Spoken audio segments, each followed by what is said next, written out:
धृत्युत्साह समन्वितः सिद्ध्य सिद्ध्योर्निर्विकारः कर्ता सात्विक उच्यते। कर्ता सात्विक उच्यते।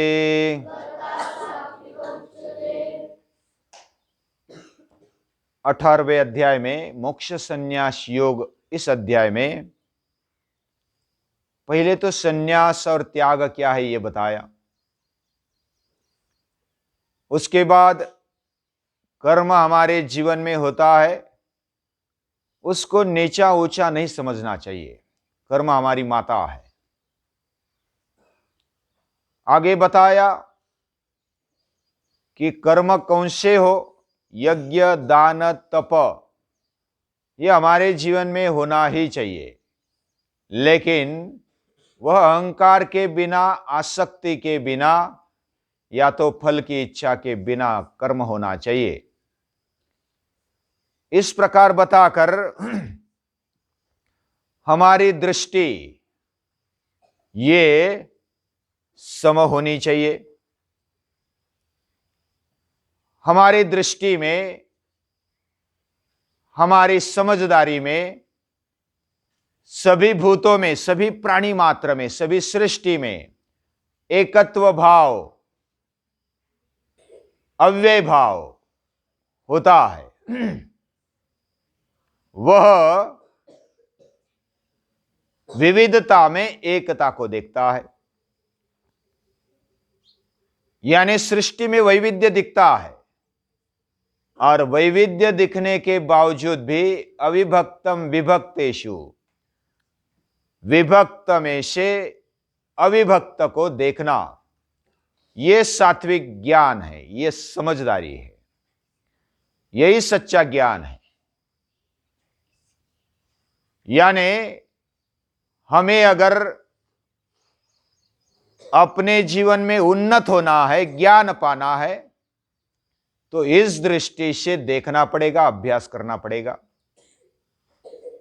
और हमने उदाहरण देखा कि जो इलेक्ट्रिसिटी है, बिजली है, वह अलग अलग तरीके से बल्ब में है, फैन में है, पंप में है, फ्रिज में है, अलग अलग उपकरणों में वह दिखाई देती है, लेकिन वह शक्ति एक ही है। ये जो जानता है वह ऐसा नहीं बोलता कि ये बल्ब की बिजली अलग है, ये बिजली अलग है, वो बिजली अलग है। हर एक उपकरण में एक ही तत्व है, एक ही बिजली है, ऐसा वो देखता है और वही सही देखता है। कोई प्रकाश देता है, कोई हलचल करता है, किसी की गति होती है, कोई ठंडा करता है, कोई गर्म करता है, एयर कंडीशन भी बिजली से चलता है। तो अलग अलग उपकरण होने के बावजूद भी बिजली एक है, वैसा ही ये सृष्टि में अलग अलग तत्व दिखने के बावजूद भी वह एक तत्व से चलती है, और वही है भगवत तत्व। ऐसा ज्ञान कब होता है? जब हम अभ्यास करते हैं, और अभ्यास करते करते हम जब आगे बढ़ते हैं तो हमारी समझदारी बढ़ती है, विवेक बढ़ता है। और जैसा पहले हम वैयक्तिक देखते हैं, व्यक्तिगत विकास होना चाहिए, व्यक्तिगत हमें मजबूत होना चाहिए। व्यक्तिगत लेवल पर मजबूत होने के साथ साथ आगे बढ़ते हुए हमें एक एक बात को अपने जीवन में स्थिर करना चाहिए। जब ज्ञान होता है तो पुष्टि बढ़ती है, स्पष्टता आ जाती है, कर्म अच्छे होने लगते हैं। और कर्म अच्छे होना यानी हमारे जीवन में क्या छोड़ना चाहिए, क्या पकड़ना चाहिए, यह समझदारी आती है तो कर्म अच्छा ही होता है। यानी कौन सा कर्म छोड़ना चाहिए, पहले जो त्याग बताया, संन्यास बताया, इसमें जो काम्य कर्म है उसको छोड़ देना चाहिए। किसी भी कर्म का द्वेष नहीं करना चाहिए। न द्वेष्ट कुशलम कर्म, अकुशल कर्म का द्वेष नहीं। कुशले नानुसज्जते, कुशल कर्म में आसक्ति नहीं होनी चाहिए। इस प्रकार बताकर हमें कर्म करना चाहिए, यानी बहुत ही निस्वार्थ भाव से, फल की इच्छा न रखते हुए और अहंकार न रखते हुए कर्म करना चाहिए। समझदारी से कर्म करना चाहिए। यह कर्म भी जब सात्विक कर्म होता है तो वो कैसा होता है? नियतम संगरहितम, जो नियत कर्म है, हमारे हिस्से में जो आया हुआ कर्म है, वह हमें बिल्कुल अच्छी तरह से करना चाहिए। संगरहितम, आसक्ति के बिना करना चाहिए। नियतम संगरहितम मराग द्वेषत कृतम, कोई भी आसक्ति नहीं, कोई द्वेष नहीं, इस तरह से किया हुआ जो कर्म है। संगम त्यक्त्वा फलं चैव, आसक्ति को छोड़कर, फल को छोड़कर जो कर्म होता है वो सात्विक कर्म होता है। और इस प्रकार जो कर्म करते जाते हैं तो ज्ञान और पक्का होता है, यानी हमारे समझदारी अनुभव के द्वारा पक्की होती है और उसमें एक स्पष्टता आ जाती है। जीवन में दिशा हम तय कर सकते हैं।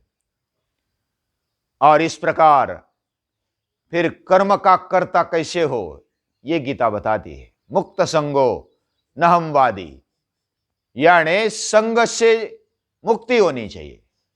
जो नियत कर्म करता है, कर्म में आसक्ति या तो अहंकार नहीं रखता है, फल की अपेक्षा नहीं रखता है, वह मुक्त संग होता है। उसने आसक्ति छोड़ दी है, ऐसा करता हो।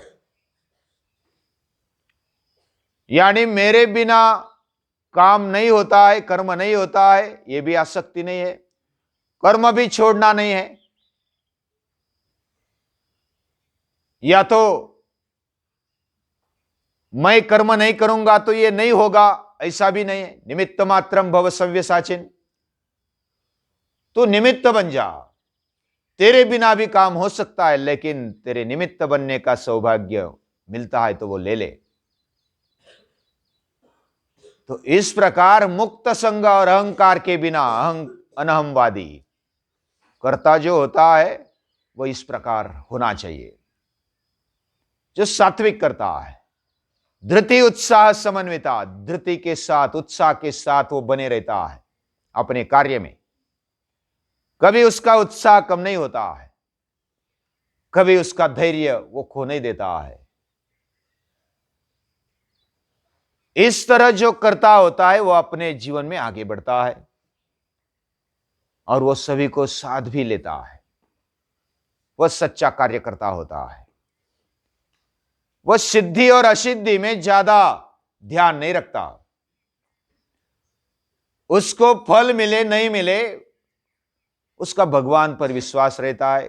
करेंगे तो मिलेगा ही मिलेगा, उसकी चिंता करने की आवश्यकता नहीं है। असिद्धि भी मिले तो भी भगवान ने दी हुई है, सिद्धि भी मिली तो भी भगवान का गिफ्ट है। इस प्रकार वो सोचता है, उसकी दृष्टि वह निर्विकार है। ऐसा जो करता है वह सात्विक करता है। और जो राजस करता है वो आसक्त होता है, कर्म के फल की इच्छा करता है। रागिक कर्म फल प्रेप्सुर, वह लोभी होता है। वो बात बात पर झगड़ने के लिए तैयार हो जाता है, हिंसात्मक। वह असुचि होता है, अपवित्र हो जाता है। और उसको कभी हर्ष होता है, कभी शोक होता है। कभी मन की बात हो गई तो वो हर्षित हो जाता है, कूदने लगता है। मन के विरुद्ध हो गया तो वो शोक में डूब जाता है। ऐसा राजस करता होता है। और जो अज्ञान के कारण कुछ सोचता ही नहीं है, वैसा ही कार्य करने लगता है और हठी होता है। वो आगे पीछे कुछ देखता नहीं, बस करने लगता है। आलसी होता है, विषादी होता है, विषाद करता है। और काम कर्म आज नहीं कल करेंगे, कल नहीं परसों करेंगे, बहुत देर है, अभी क्या इतनी जल्दबाजी है, ऐसा सोचने वाला तामसी कर्ता होता है। इस प्रकार कर्ता के बारे में बताकर, ये कर्ता अगर बने रहना है, हमारे अंदर सच्चा सात्विक कर्तापन बने रहना है, बने रखना है, तो उसके लिए क्या करना चाहिए? तो भगवान बताते हैं हमारी बुद्धि स्थिर हो, सात्विक हो, वह योग्य अयोग्य समझे, प्रवृत्तिंच निवृत्तिंच कार्या कार्य भया भये बंधम मोक्षंच या वित्ति बुद्धि सा पार्थ सात्विकी। जो प्रवृत्ति कितनी होनी चाहिए, निवृत्ति कितनी होनी चाहिए, क्या छोड़ना चाहिए, क्या पकड़ना चाहिए, ये जो समझता है, भय और अभय में स्थिर रहता है और कार्य और अकार्य समझता है, बंध और मोक्ष को वो समझता है, उसकी बुद्धि सात्विक हो जाती है। उसकी बुद्धि सात्विक माननी चाहिए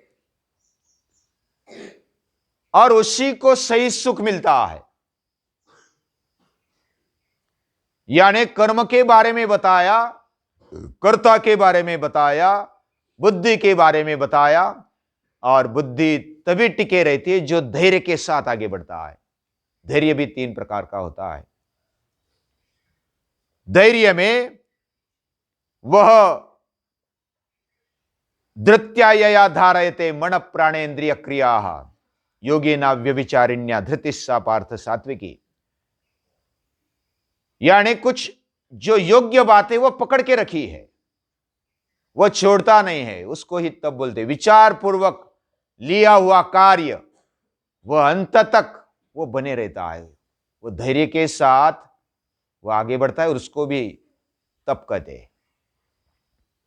ये तप है, धैर्य के साथ जो आगे बढ़ता है, और वो सात्विक धृति है, जो फल की अपेक्षा नहीं करता और फिर भी बने रहता है, लेकिन जहां तक कार्य पूरा नहीं होता तहां तक बने रहता है। ऐसा वह धैर्य के साथ बने रहने वाला, कोई भी संकट में बने रहने वाला, वह धैर्यवान माना जाता है। तो धैर्य भी साथ में बुद्धि, धृति, और उससे सुख मिल जाता है, परम सुख मिलता है। सुख के भी 3 प्रकार बताए। यत्तदग्रे विषमिव परिणामे मृतोपमम। पहले तो विष जैसा लगता है, बाद में फिर वो अमृत जैसा बन जाता है। पहले सुबह उठने में आनाकानी होती है, दुख लगता है कि ये चक्कर जैसी नींद मैंने कैसी डुबा दी, ऐसा लगता है। इस प्रकार पहले संकट जैसा लगता है, पहले विष जैसा लगता है, लेकिन बाद में उसका परिणाम अच्छा होता है। पहले व्यायाम करने पर हाथ पांव दुखते हैं, पहले प्राणायाम करने पर बैठा नहीं जाता है, पहले अभ्यास करने में मन नहीं लगता है। हमने पहले एक उदाहरण देखा था। पूजनीय दादाजी जब छोटे थे तब उनके दादा ने कहा, पूजनीय दादाजी ने कहा, पांडुरंग ने कहा कि मैं नहीं जाऊंगा स्कूल में। 2-4 दिन चले गए, उसके बाद बोले कि उधर तो श्री गणेशाय नमः, श्री गणेशाय नमः बार बार घोकना पड़ता है, लिखना पड़ता है। एक बार मुंडी नीचे की तो ऊपर उठने की ज्यादा फुर्सत भी नहीं होती। मुझे पढ़ना है, लेकिन मुझे आनंद आना चाहिए, कष्ट नहीं चाहिए। हाँ, कुतो विद्यार्थी न सुखम, तो मुझे ऐसा पटा दो कि मुझे आनंद आ जाए पढ़ने में भी। मैं नहीं जाऊंगा स्कूल में।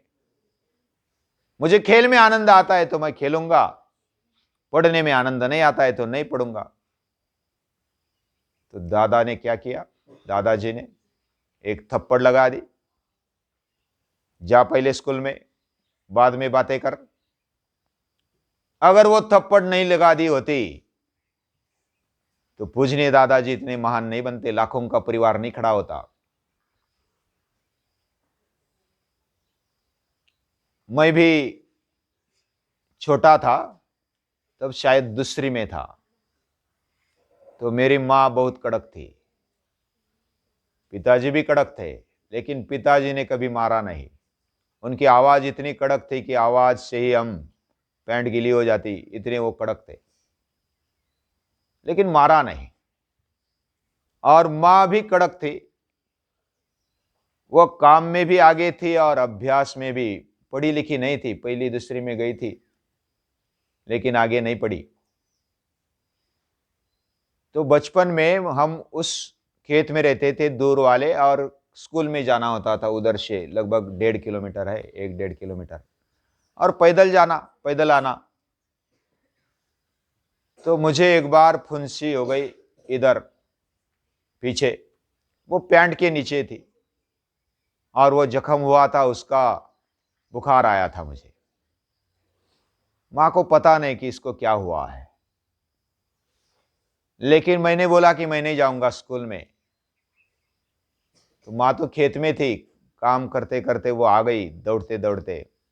अभी स्कूल में देरी हो रही है और तू बोल रहा है मैं स्कूल में नहीं जाऊंगा। उसने झाड़ू लिया उल्टा पकड़ के, वो घिसा हुआ झाड़ू था, उल्टा पकड़ लिया, वो डंडा निकाला और दे दिया पीछे से, चड्डी पर मार दिया, पैंट पर।